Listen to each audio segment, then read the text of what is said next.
Ahora vamos a ver el último tema de este curso, que es el cálculo hidráulico de las estructuras llamadas alcantarillas. Su estudio específico corresponde al área de transporte, más precisamente a los cursos de carreteras o ferrocarriles, pero lo hemos elegido como cierre de este curso de hidráulica aplicada, pues de acuerdo a las condiciones hidráulicas de contorno imperantes, vamos a tener representadas todas las formas de escurrimiento que fuimos estudiando a lo largo del curso, constituyendo pues un excelente resumen final.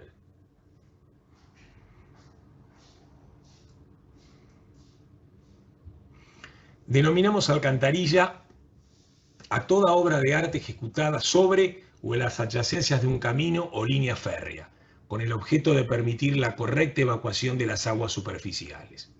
Los terraplenes viales y o ferroviarios constituyen verdaderas presas que impiden el normal escurrimiento de las aguas superficiales.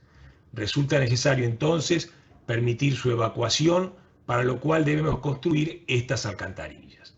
La primera fotografía nos muestra una doble alcantarilla de forma circular parcialmente llena bajo un terraplén vial, construida a través de dos conductos fabricados mediante la unión con bulones de alta resistencia de chapas galvanizadas, corrugadas y curvadas.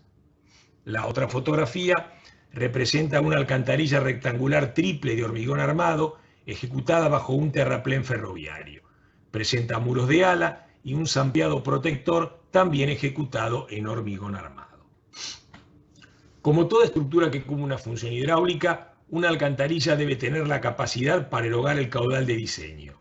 El parámetro que define esta capacidad es la sección transversal de escurrimiento, pudiendo adoptar cualquiera de las formas geométricas conocidas. La forma de sección está muy emparentada con el material empleado para su ejecución. En alcantarillas de mampuestos o de hormigón, las formas más usuales son las formas rectangulares, mientras que para conductos de chapa corrugada, las formas más comunes son la circular, la bóveda caño o la elíptica. También se pueden utilizar conductos circulares de diferentes materiales para constituir alcantarillas. Para las secciones circulares, su parámetro representativo es el diámetro. En las secciones bóveda caño y elípticas, estos parámetros son la luz L y la flecha F, tal como puede verse en el dibujo inferior de una sección elíptica. Además de cumplir con el requisito hidráulico antes mencionado, toda alcantarilla debe ser estructuralmente resistente. En el caso de las estructuras de chapa corrugada, esta resistencia está dada por la corrugación y el espesor. A igualdad de otros parámetros, a mayor ondulación de la corrugación y a mayor espesor de la chapa empleada, se logra mayor resistencia. Las ondulaciones sinusoidales más comunes son 68 por 13, 100 por 20 y 152 por 50. Para clasificar las alcantarillas podemos emplear diferentes criterios. Los más comunes son, según su ubicación, su orientación, el material empleado en su ejecución o la forma de su sección. De acuerdo a su ubicación, una alcantarilla puede ser transversal o longitudinal. Será transversal, también llamada principal, cuando se ubique sobre el camino principal o sobre la vía férrea. Por el contrario, cuando se disponga de modo paralelo a la vía principal y esté ejecutada sobre el canal de guardia o la cuneta en su cruce con los terraplenes de acceso a las propiedades aledañas, estaremos en presencia de una alcantarilla longitudinal o secundaria. Cabe aclarar que esta distinción es al solo efecto de su identificación, pues para su cálculo hidráulico se empleará el mismo procedimiento. Según su orientación, una alcantarilla puede ser perpendicular cuando forma un ángulo recto con el eje del camino o vía férrea, o es viajada cuando ello no sucede. Las alcantarillas perpendiculares tienen una menor longitud, resultando generalmente así más económicas, razón por la cual se las elige siempre que su ejecución sea posible. En efecto, hay muchas situaciones en las cuales los cursos de agua a sortear no resultan ser perpendiculares a la vía de comunicación y es preferible no alterar su orientación. La menor longitud suele no compensar los trabajos de protección adicionales que resulta necesario encarar para desviar las aguas y evitar situaciones erosivas. Ya hemos mencionado la existencia de un gran número de materiales con los cuales es posible construir una alcantarilla, Entre las más comunes tenemos de hormigón, de acero corrugado, de materiales plásticos como PVC o PRFB y las históricas de mampostería. Es posible, pues, clasificar a las alcantarillas de acuerdo al material con que sean ejecutadas. Otro criterio para su clasificación es la forma de su sección transversal. Así tenemos alcantarillas circulares, rectangulares, cuadradas, bóveda caño, elípticas, entre sus formas más comunes. Cabe resaltar que la forma de la alcantarilla está muy emparentada con el material empleado para su ejecución. Vamos a detenernos en la sección bóveda caño, que posiblemente sea aquella que menos conozcan. Está formada por 4 arcos de circunferencia, uno para su base o fondo, que presenta el mayor radio de curvatura, y otro para su tapa, con radio de curvatura intermedio. Ambas curvas se unen en cada una de las esquinas respectivamente con un arco de circunferencia de menor radio de curvatura, completando así los 4 arcos mencionados. En comparación con la sección circular, a igualdad de tirante y condiciones de contorno, permite una mayor erogación de caudal.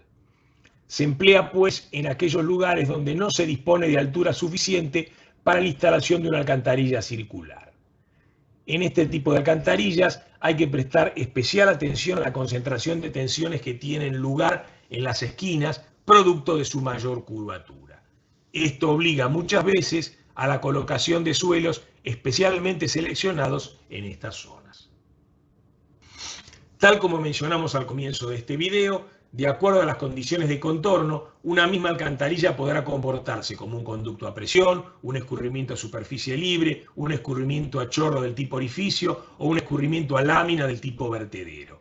De ahí que hayamos elegido esta estructura como símbolo para el cierre de este curso.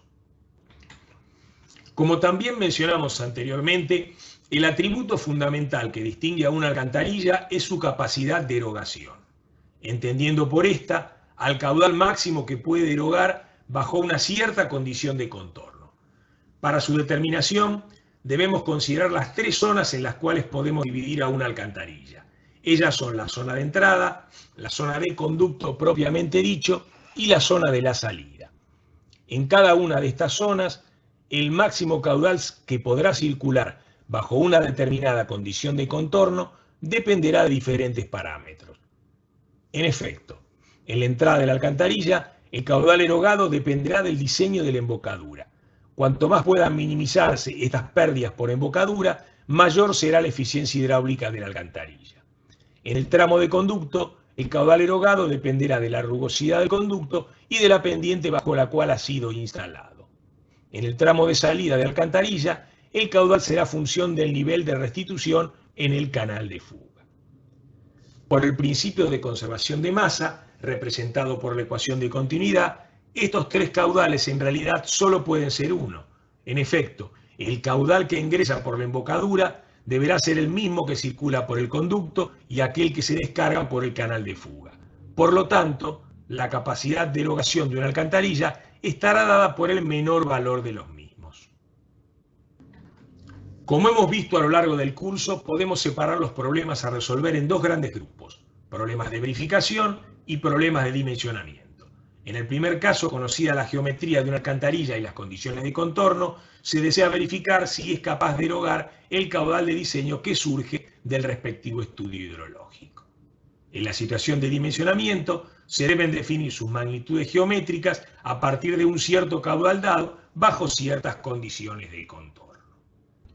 Las variables intervinientes en el proceso de cálculo de una alcantarilla son muchas. Es por ello que en realidad no vamos a dimensionar una alcantarilla a través de expresiones directas, sino que procederemos a predimensionar su sección transversal a partir de expresiones empírico-racionales para luego verificar su funcionamiento. Para este predimensionamiento asumiremos la hipótesis de control de entrada, donde el caudal erogado depende del diseño de la embocadura. Elegimos este estado de funcionamiento por tratarse del comportamiento que resulta más eficiente desde el punto de vista hidráulico.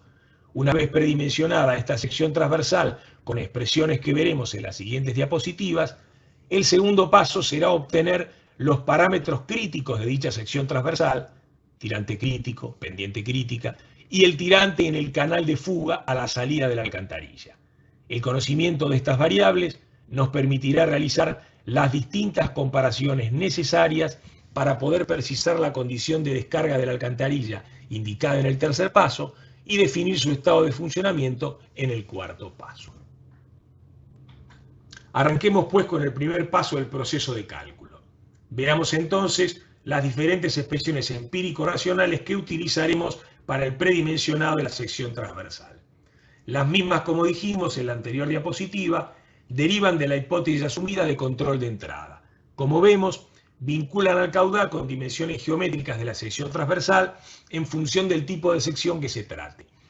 Aparece un coeficiente W que depende de la embocadura y resulta ser función del coeficiente K de pérdida local, como veremos en posterior diapositiva.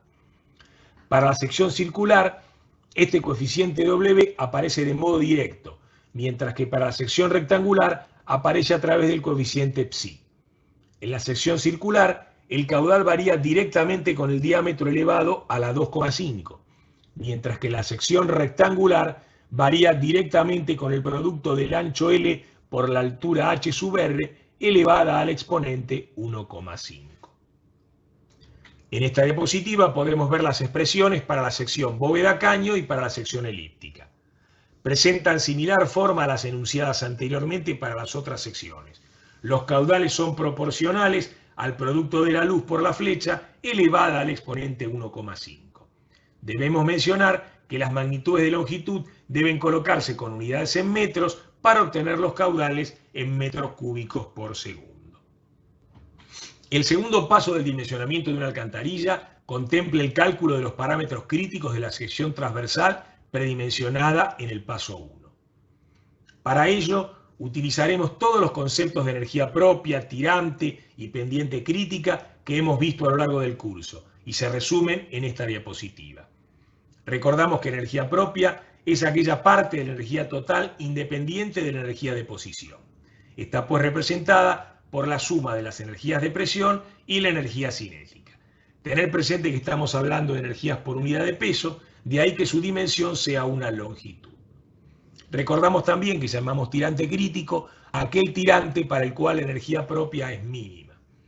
La pendiente asociada al tirante crítico resulta ser la pendiente crítica. Si el escurrimiento tiene lugar con una pendiente mayor a la crítica, decimos que el mismo resulta ser supercrítico. Por el contrario, si la pendiente es menor que la pendiente crítica, el escurrimiento será subcrítico. El segundo paso se completa con el cálculo del tirante en la restitución. Ello significa calcular el canal de fuga que normalmente resulta ser de forma trapezial. En esta diapositiva recordamos las expresiones ya vistas oportunamente cuando desarrollamos el tema de canales. En el tercer paso del proceso deberemos definir las condiciones de descarga. El comportamiento hidráulico de una alcantarilla quedará definido por las mismas y serán las que impondrán las condiciones de contorno y las respectivas expresiones que serán necesarias aplicar para su cálculo. En el primero de los gráficos vemos la condición de descarga libre, que sucede cuando el tirante en la restitución resulta ser menor al tirante crítico de la sección de la alcantarilla. Para dicha condición, cuando la pendiente resulta ser mayor a la crítica, la alcantarilla funciona con control de entrada. Como dijimos anteriormente, siempre que sea posible, trataremos de diseñar nuestras alcantarillas para que funcionen con control de entrada, pues de este modo resulta un comportamiento más eficiente desde el punto de vista hidráulico. Por el contrario, si la pendiente resulta ser menor a la crítica, la alcantarilla funciona con control de conducto. En el segundo gráfico, vemos la condición de descarga totalmente sumergida, que sucede cuando el tirante en la restitución resulta ser mayor a la altura total de la alcantarilla. En este caso, la alcantarilla funciona como un conducto a presión. En el último de los gráficos, vemos la condición de descarga parcialmente sumergida, que sucede cuando el tirante en la restitución está comprendido entre el tirante crítico y la altura total de la alcantarilla. En esta situación, la alcantarilla funciona como un canal con control de salida. Ahora estamos en condiciones de evaluar el cuarto y último paso del proceso. Cuando la descarga es libre y la pendiente resulta ser fuerte, la alcantarilla funciona con control de entrada. Su capacidad de descarga estará dada por el caudal que ingresa a la alcantarilla. Para su determinación, plantearemos Bernoulli entre un punto inmediatamente anterior a la entrada y otro inmediatamente posterior a la misma. Asumimos que el tirante a la entrada coincide con la altura de la alcantarilla y la velocidad de llegada se supone despreciable. La pequeña distancia entre ambos puntos permite considerar nula la variación de energía de posición por unidad de peso. La pérdida de energía estará representada por la pérdida de la embocadura y será igual a una fracción de la energía cinética en la entrada al conducto, donde se forma un tirante crítico. Dicha fracción está representada por el coeficiente K de pérdida local. Si reemplazamos este J de embocadura en la expresión de Bernoulli y despejamos el caudal, obtenemos la expresión recuadrada en rojo, donde el coeficiente W mencionado anteriormente resulta ser función del coeficiente K de pérdida, como vemos en la última de las expresiones. Si analizamos la expresión del caudal, vemos que su valor está fuertemente influenciado por el diseño de la embocadura. En efecto, cuanto menor resulta K, mayor resulta ser W, y con ello mayor el caudal erogado a igualdad de otras variables. Recordar que menores valores de K representan menores pérdidas en la embocadura. En esta diapositiva podemos ver diferentes valores del coeficiente K y de su correspondiente coeficiente W para los diferentes tipos de embocadura más usualmente empleados en alcantarillas de chapa corrugada.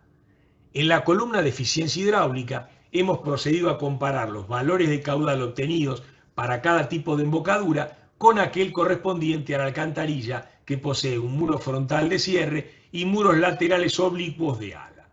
En cada caso particular, se deberá analizar si el sobrecosto que implica esta solución se compensa con el beneficio de mayor caudal erogado. Cabe destacar que en muchas oportunidades la adopción de la solución con muro frontal y muros de ala obedece a cuestiones estructurales de sostenimiento del terraplén o a minimización de fenómenos erosivos, más que a necesidades de mejoramiento de la capacidad hidráulica. En esta diapositiva podemos ver similares cuadros al recientemente visto, pero para alcantarillas circulares y para alcantarillas rectangulares de hormigón armado respectivamente. En este caso, vemos que el abocinamiento en la entrada baja el valor de K aumentando el caudal erogado. Nuevamente, y en cada caso en particular, se deberá analizar la conveniencia económica en la adopción de esta solución. Cuando la descarga es libre, pero la pendiente de instalación de la alcantarilla resulta ser débil, menor a la crítica, la capacidad de descarga deja de depender de las condiciones a la entrada de la misma. En efecto, por mejor diseño que realicemos de la embocadura, la alcantarilla funcionando como un canal con débil pendiente no permitirá el paso de los caudales admitidos en la entrada. Estará funcionando, pues, con control de conducto. En este caso, debemos plantear la ecuación de Bernoulli entre una sección inmediatamente aguas arriba de la alcantarilla y otra aguas debajo de la salida. La diferencia entre la energía de posición por unidad de peso a la entrada y a la salida estará representada por el producto entre la pendiente y la longitud de la alcantarilla. Las energías de presión por unidad de peso serán respectivamente el tirante H sub R a la entrada y el tirante H sub S a la salida. Y las energías cinéticas tendrán en consideración las respectivas velocidades al cuadrado a la entrada U sub R y a la salida U sub S. En la evaluación de la pérdida de energía corresponde considerar tanto la pérdida local por embocadura como la pérdida generalizada.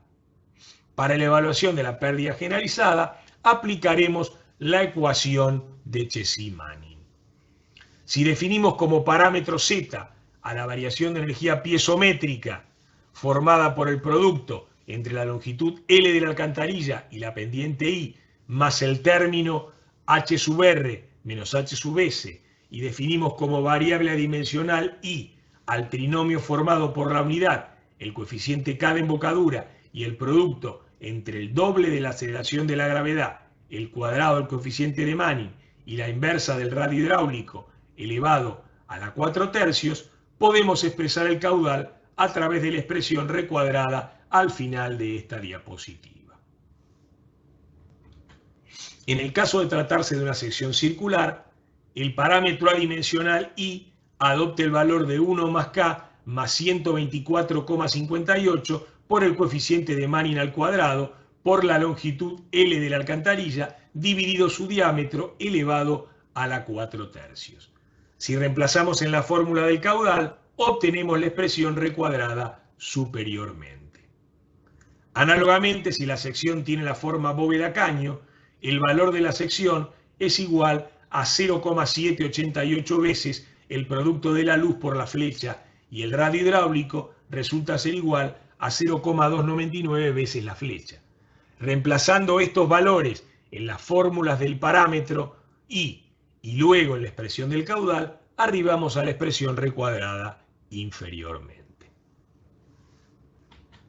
A continuación podemos ver una tabla que indica los valores del coeficiente de Manning para los distintos tipos de estructuras de chapas onduladas, desde conductos anulares MP 152 de ondulación 152 por 50, pasando por conductos MP 100 anulares de ondulación 100 por 20, hasta llegar a los conductos de corrugación helicoidal de onda 68 por 13, donde el coeficiente no es constante, sino que también depende del diámetro que tenga el conducto.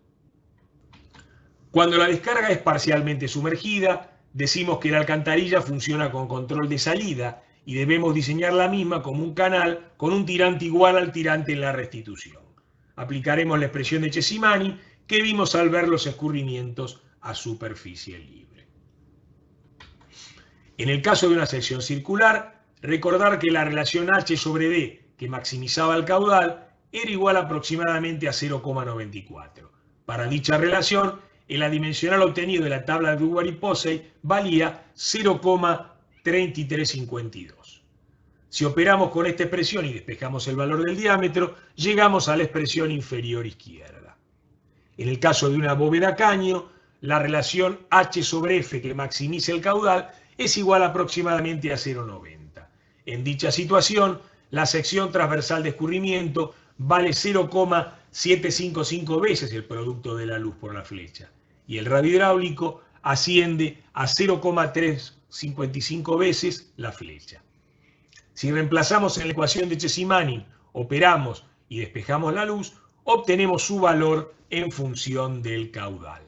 El coeficiente de Manning, la raíz cuadrada de la pendiente y la flecha elevada a las 5/3, como puede verse en la expresión inferior de la derecha de esta diapositiva. Cuando la descarga está totalmente sumergida, la alcantarilla estará funcionando como un conducto a presión y deberemos calcularla como una tubería empleando las expresiones ya vistas para verificar su caudal. La energía disponible surgirá del planteo de Bernoulli entre un punto inmediatamente anterior a la entrada del conducto y otro punto inmediatamente posterior a la salida. Dado que normalmente estamos en presencia de un conducto de relativamente corta longitud, las pérdidas locales adquieren importancia y no deben despreciarse fundamentalmente la pérdida por embocadura. La aplicación de la conocida expresión de Darcy-Weisbach nos permite calcular el caudal en función del diámetro elevado a la 2,5 y de la raíz cuadrada, donde intervienen la pérdida total, el factor de fricción y la longitud total de cálculo, formada por la longitud geométrica de la alcantarilla, a la cual debemos adicionar la longitud equivalente a la pérdida por embocadura. El proceso hidráulico de una alcantarilla que acabamos de ver puede resumirse abreviadamente a través del diagrama de flujo que vemos en esta diapositiva. El proceso se inicia con el primer paso de predimensionamiento de la sección transversal y continúa con el segundo paso de cálculo de los parámetros críticos de dicha sección y la determinación del tirante en la restitución. La primera pregunta que debemos hacernos es cómo resulta este tirante a la salida con respecto a la altura total de la alcantarilla, simbolizada por la variable D, F o H, según se trate de una alcantarilla circular, bóveda caño o rectangular respectivamente. Si el tirante en la descarga supera la altura de la alcantarilla, la descarga será totalmente sumergida y la alcantarilla estará funcionando como un escurrimiento a presión, como acabamos de ver en la anterior diapositiva. Si por el contrario el tirante en la descarga resulta inferior a la altura de la alcantarilla, deberemos comparar su valor con el tirante crítico en la sección de la alcantarilla. Si resulta ser mayor, la descarga será parcialmente sumergida y trabajará a superficie libre. Deberemos pues diseñar la alcantarilla como un canal con un tirante igual al tirante del canal de fuga, empleando la conocida ecuación de Chesimani. Estamos en presencia de lo que suele llamarse control de salida. Si el tirante en la descarga resulta ser menor al tirante crítico, la descarga será libre. En este caso, deberemos verificar cómo resulta la pendiente de la alcantarilla. Si esta pendiente resulta ser mayor a la pendiente crítica, decimos que la alcantarilla funciona como un vertedero en su entrada y el caudal depende del diseño de la embocadura. Estamos en presencia de lo que se llama control de entrada. Si por el contrario la pendiente de la alcantarilla resulta ser menor que la crítica, el caudal depende de la rugosidad del conducto. Estamos en presencia del control de conducto. Como dijimos a lo largo del video, siempre que sea posible, trataremos de diseñar nuestras alcantarillas para que funcionen con control de entrada.